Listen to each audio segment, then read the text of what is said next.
आज हमारे पास एक पेशेंट आया चेस्ट पेन में, और वो चेस्ट पेन जो है वो लेफ्ट हैंड में रेडिएट कर रहा था और पेशेंट को हैवी स्वेटिंग भी थी। ऐसी कंडीशन में हमने पेशेंट की सबसे पहले वाइटल्स चेक करे, और वाइटल्स चेक करने के बाद हमने उसकी ईसीजी करी। ईसीजी के अंदर हमें क्या मिलता है, दो कंटिन्यूस लीड के अंदर V1 V2 के अंदर हमें ST एलिवेशन मिलता है।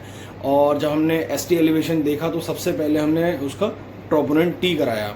ट्रॉप टी बेसिकली क्या होता है, ये एक तरीके का ब्लड टेस्ट है और इसके अंदर ट्रोपोनिन नाम का एक प्रोटीन मेजर करा जाता है जो नॉर्मली ब्लड के अंदर बहुत कम मात्रा में पाया जाता है। लेकिन जब भी हमारी बॉडी के अंदर टिश्यू इंजरी होती है, खासकर कार्डिक मसल्स के अंदर इन्फेक्शन होने की वजह से जो कार्डिक मसल्स के अंदर इंजरी हो जाती है, उसकी वजह से ट्रोपोनिन का लेवल बढ़ जाता है।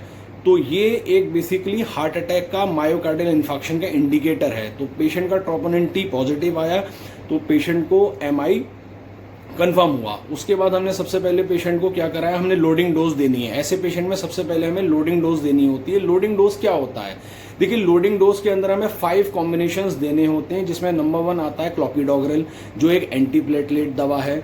दूसरा हमारा आता है एटोर्बास्टेटिन जो एंटी प्लेग है। तीसरा आता है इकोस्प्रिन जो ब्लड थिनर का काम करती है। और चौथा हमारा आता है सॉर्बिट्रेट। सॉर्बिट्रेट जो है वो एक तरीके का वेजोडाइलेटर है।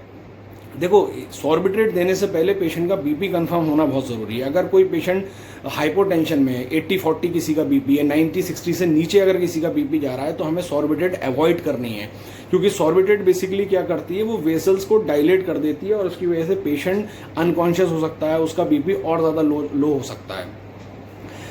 ICU में हमें देखिए क्या काम करना है। अगर ऐसा पेशेंट किसी ऐसे सेंटर पे आता है जहाँ पर कैथ लैब नहीं है, जहाँ पर एंजियोप्लास्टी की सुविधा उपलब्ध नहीं है, तो हमें ऐसे सेंटर पर पेशेंट को थ्रोम्बोलाइज करना होता है।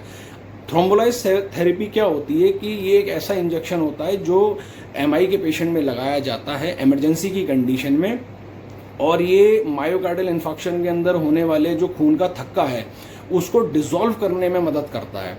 तो इससे होता ये है कि पेशेंट की इमरजेंसी में जान बचाई जा सकती है। लेकिन जैसे फर्स्ट जनरेशन इंजेक्शन होता है हमारा स्ट्रेप्टोकाइनेस और यूरोकाइनेस, इसकी कॉस्ट थोड़ी कम होती है मगर इसका सक्सेस रेशियो बहुत कम है। इसका 30% ही ये सिर्फ खून के थक्के को खोल पाता है, यानी कि 30% ही ब्लड वेसल्स को ये ओपन कर पाता है।